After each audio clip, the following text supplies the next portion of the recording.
Ah, what a beautiful night. It's so clear you can see the Milky Way in the sky. And you can even see the Creeper Man in the moon as well on the rise. Just beautiful. And so nice and quiet. Geez, I wonder why there isn't mobs everywhere. Usually on the other side of the fence it's mob heaven, but I just don't see any right now. Oh well, that's the way it is. Well, hello everyone, it's Neofizz again, and welcome back to the Neofizz playing Minecraft on the Cobblecobble server series, season 2, and this is episode number 40. Wow, we made it all the way to 40 episodes. I don't believe it. It's hard to believe that it's true. But I thought, well, for my 40th episode here, what I'm going to do is a tour of the Neofizz realm on the Cobblecobble server. And because, a lot's happened since the server was reset a long time ago now. I've built a lot of stuff, went to a lot of places, and thought, well, it's fitting to do an episode showing everything that I've done, and even a few things that haven't been previously recorded. So I guess we can just get on with it. Get a bite to eat here. Presently, we're at my village. I was I believe it was like my first or second episode, heading away from spawn point and got a number of thousands of blocks away when I stumbled onto this. I originally intended to go much further away, but when I saw the village, I saw an opportunity and decided to take it. So I immediately set out in putting a fence all the way around what I felt I wanted to claim as the space around the original village buildings. So that's what I did. And, I expanded the gardens that were here. You can see here I've got, this was, I believe, a wheat garden here and here. And I expanded them both to be double 9x9s and double high. So I moved some of the buildings here because I didn't like how they were positioned. They created bottlenecks for traffic. So, oh geez, I gotta turn the sound down because these guys are just too loud. Here we have a nice carrot farm that's a double as well. Then down here we have a couple of potato farms that also have this is pumpkins here. I have a pretty good stash of them building up. They're useful for making pumpkin pie as well as jack-o'-lanterns. And the potatoes are good stuff to eat too. And here you can see I've got a line of melons here as well. Once again, double stacked farms. I could stack them even higher if I wanted to. And here, the same thing is over there, except we got wheat at the bottom while we got pumpkins on the side. And this one just so happened that afterwards it was where I wanted my nether portal to be. So I ended up saying, heck with it, I'm putting the portal here anyway. So I did. This darn door glitch, jeez. That glitch doesn't exist in single player, I found out, which is kind of nice to know. So here we are on the other side of my nether portal. And usually, yeah, there's company in here. They like to come and visit a lot. I have nothing in storage to make life simpler or safer. And I just have this little building here. And, oh, it's payday, yay. Now I have enough money to feed my wife and kids. Boy. So, originally, yeah, I ventured out from this point. and went all over hill and dale, faced the gas, defeated them, and did I have a torch trail up here someplace? He didn't leave me a tear. Darn.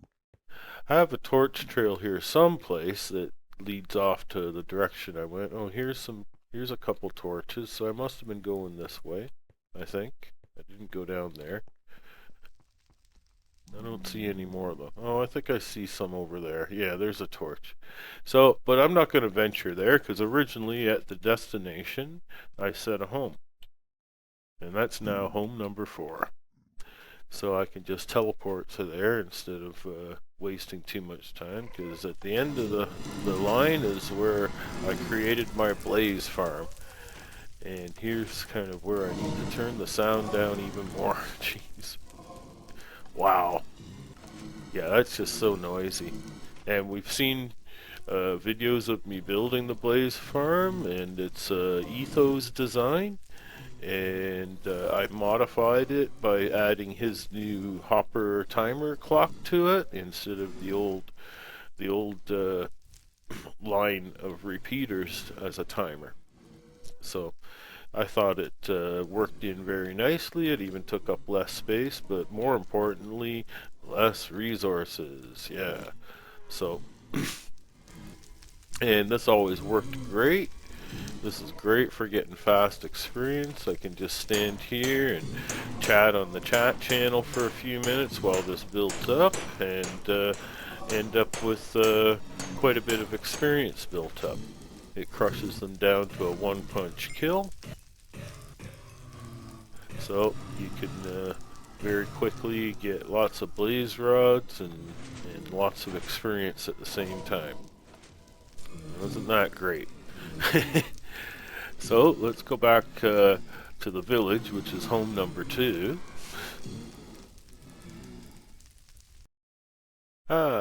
Someplace quieter, so I can turn the sound back up a little bit at least. But until I'm away from the villagers, I can't turn it up anymore.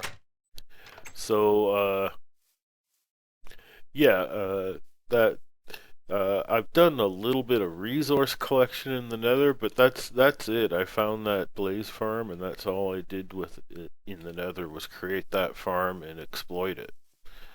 But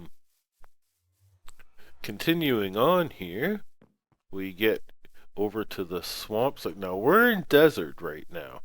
Now that's something I guess I didn't point out, is that we are in a desert biome right here. That's why the village is all sandstone, is because it is in a desert biome. But I terraformed it by removing the top layer of sand everywhere and replacing it with soil and seeding it with grass blocks and making that grow, or making it spread from where this is up against biomes that have grass. And I pot lighted it here where there's, potholes all over in the ground that have jack-o'-lanterns down in there and leaves on top to camouflage it somewhat, but that keeps it lit like daytime all day long. So even at nighttime, there's no monsters spawning in this area. So that's a good thing to know. So everything inside the fence line is safe, except when you're too close to the fence and there's a skeleton shooting arrows at you, or if you're even closer to the fence and a creeper blows up.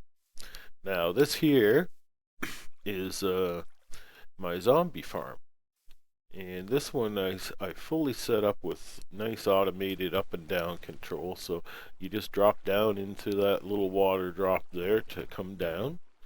And here you can see there's the spawner, and that's a zombie spawner. And you can see this is pretty much poor man's style. There's no redstone here. I'm using jack-o'-lanterns for lighting, torches to keep the spawner turned off. Hand bucketed in water at the sources up in those 2 corners, and that's it. Water and sign stairway going all the way up there, or elevator for the mobs, and it drops them down, makes them come down to a one-hit kill where I can beam them with my hand and store up all the goods they drop or make use of them. I use the anvil here to combine stuff, and I've got this stairway that takes me up into the cave that I was in when I found this, right? So, and that's about it for that. Here we have our typical minecart elevator. Get back up, which is cool and groovy. Get back up quick and slick. Yeah. Okay, so you can see here, yeah, I've got the sugarcane growing all over because this is now turning into swamp biome here. So I thought, well, I'll just grow sugarcane here. And here's something that I haven't videoed yet is there was a big hole here that leads into a cave, and I ended up making a stairway over there. I got to change the fence. I might as well do that right now. Change the fence here to include this stairway.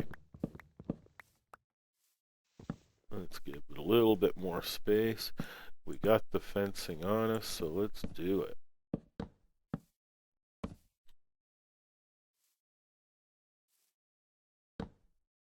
Yeah. So we'll put the fence around, and that way we can access that stairway now. There. And this is where we have,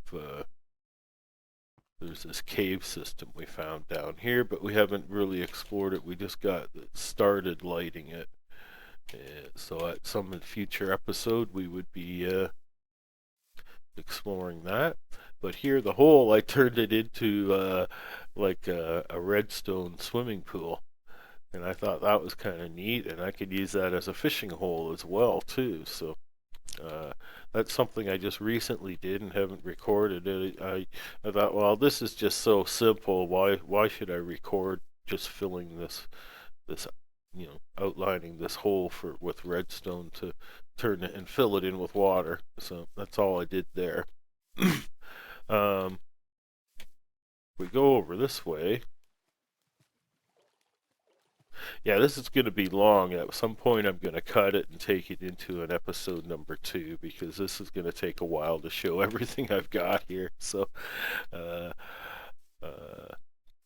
here we have a trapdoor. Yay! And don't we love trapdoors? Usually, I double them so that I don't have to leave it open all the time.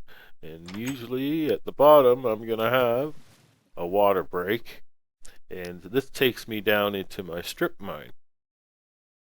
Oh, not strip mine, branch mine, sorry. And I've done a little bit here. You can see nice long dugout tunnel there. But that goes a long way. I mean, when I say a long way, we're talking 1,000 blocks. So, that's why I don't have a ton of these all dug out, is because I'm only doing this when I need the resources. So, and I've got lots of resources right now, so I'm not using it. And this is the original stairway to get down in here. But, and I have some storage chests. Eventually what happened was behind this wall and this door is something that we'll get to. Some people already know what it is. Now this was the original stairway, but once again this runs into the wall, and that's part of the wall we saw way down there. And there's more cave and whatnot here, and there's the chute we came down to get in. So from here, all I can do is teleport back home.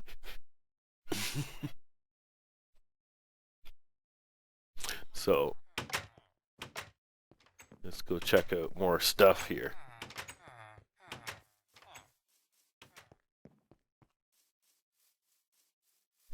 Oh yes, this point.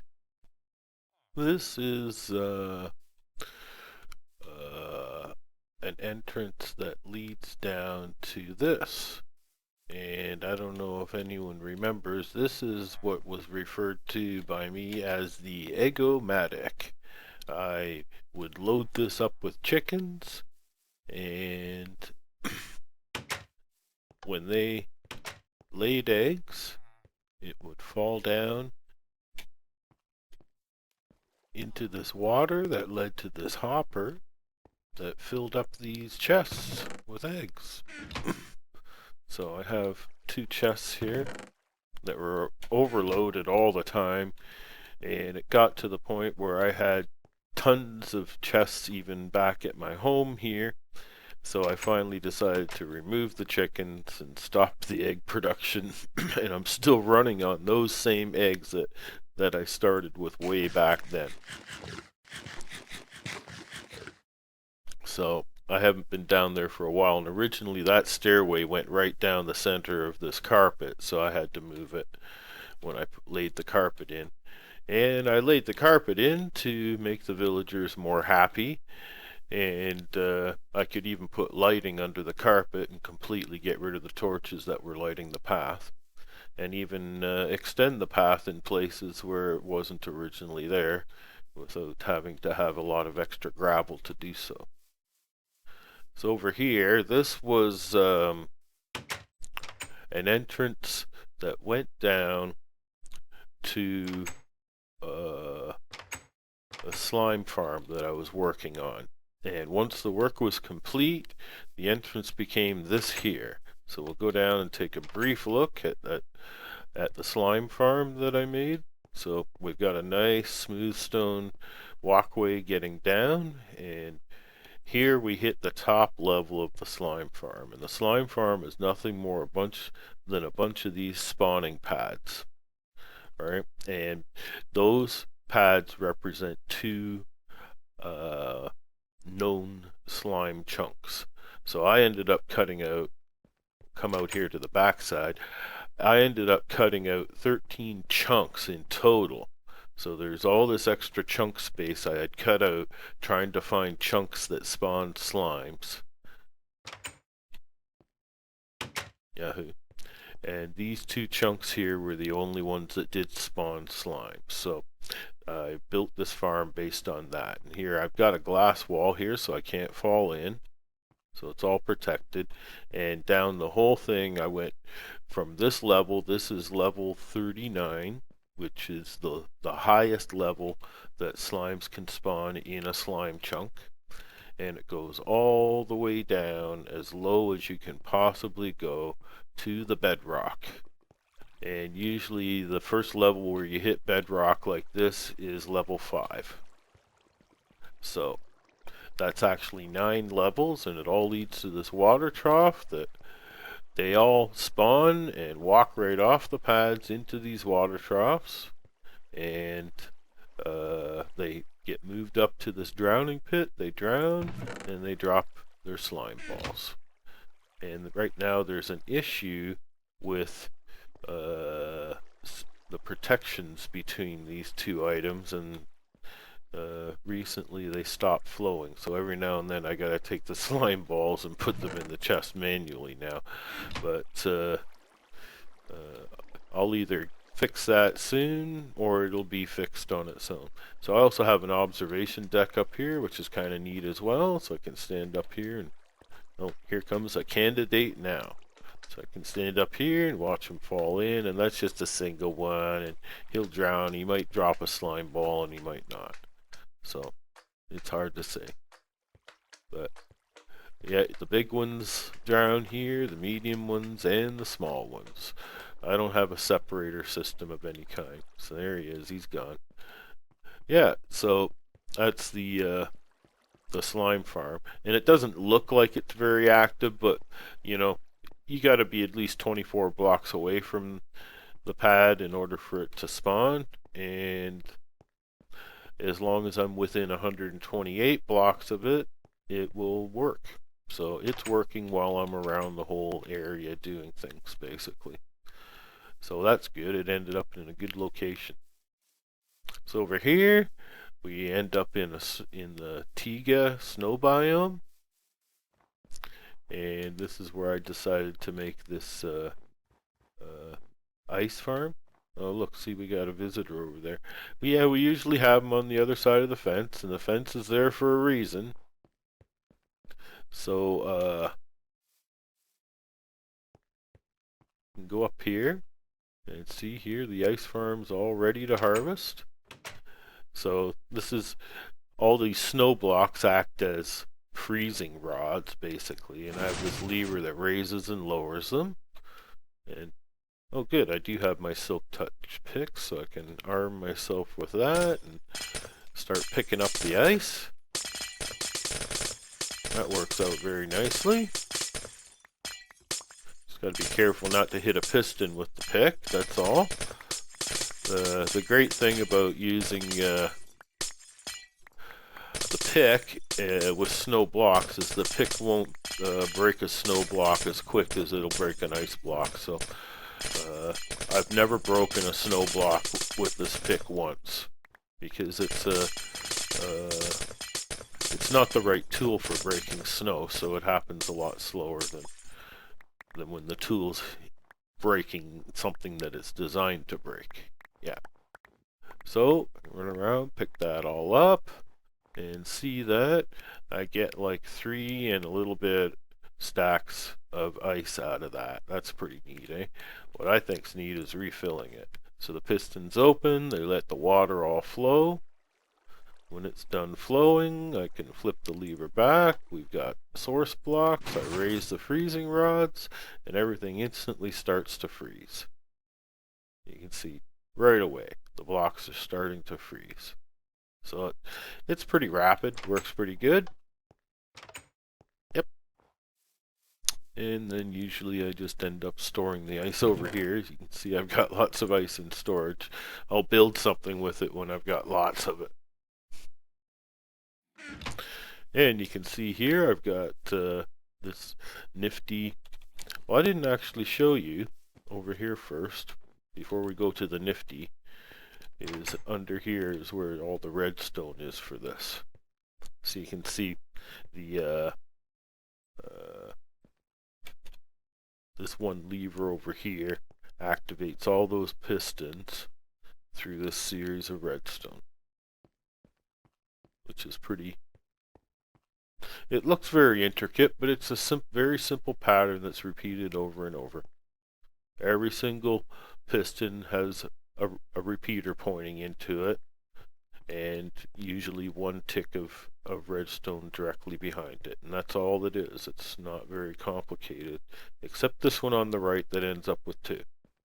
Alright, but aside from that, every single one of them is the same thing, and then just, you know, connected at the end here. So it's pretty simple, and the that's just the redstone for the freezing rods. The redstone for the water is all above there, right? I guess we didn't really look at it. Yeah, see, when you flip the lever, it just runs down here. And this line of redstone lights, you know, goes all the way around and lights up all of the pistons. Right to the end. Yep. So look at how frozen that is already. It only took a minute.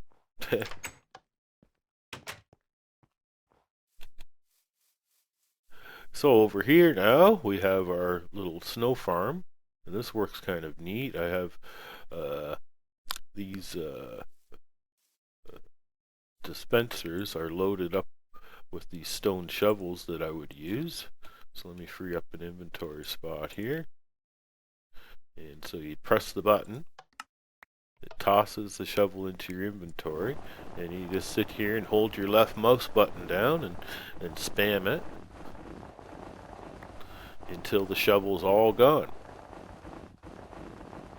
And that doesn't take long for a stone shovel. If you were using iron or diamond, yeah, you'd be here forever. But when it's stone, it only takes, you know, a minute, and that's the end of it. And then you can pick up all the snow and, you know, turn it into blocks.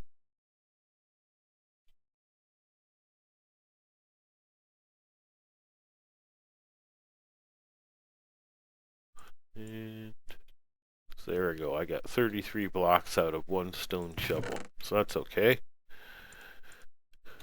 Good trade for a couple of renewable items. Very cool. Oh, and this is fairly new. One of my more recent recordings was setting this up. This trapdoor here. Once again, double trapdoor. Leads down to... Da-da! Yeah, it was the fast lane down already. And it looks like it's just cave system here, but you can see through the peeper window that I have a skeleton spawner. Right? And this was partly an experiment, but this started out as poor man's style that then ended up a completely automated style. So I have it all set with levers and switches and whatnot. And then afterwards I thought, skeletons might slide faster in the water if I put ice under it.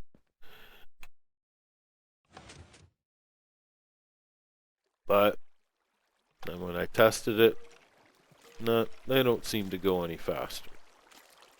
Not at all. So it's only items that go faster in water on ice. So that's just it for that. Oops, no, keep the water on. Till they all go over the edge. There. Now I can turn off the water. This is just quick demonstration. No, you close the gate, hit the button, step back because it's noisy. Let it crush them. Oh, looks like one already had some kind of damage to him. And then they're a one-hit kill from there on. Now, I have this dispenser here. And it had potions of instant health. And there was a button underneath this, and when you press the button, it would dispense the potion and kill all of the skeletons. But then I quickly realized that when you do that, you don't, even though you get all their drops, you don't get any experience. So I left all the potions in here and took away the button so you can remove a potion from there and throw it at them. If you throw the potion at them, then you get all the experience. So I don't know if that's a bug or a feature, but that's how I dealt with it. And down here, we have all the redstone that controls it. And it's kind of complicated.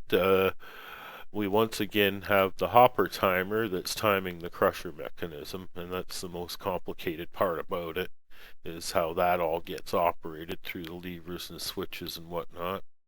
But it was a recent video that described how this all operated, so I'm not going to go into explaining all the heavy details on how it works.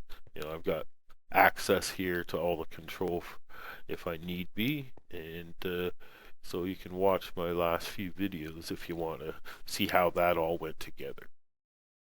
So from here, because I still haven't put in a minecart elevator to get out, I have to teleport back home again. And as much as I hate to say it, we're up to the end of the episode, at least as far as time's concerned. So we're going to have to go into a part 2 for this tour and end this as a part 1. So thanks for coming by. I hope you enjoyed watching. Everyone take care, and until the next episode, this is Neofizz signing out.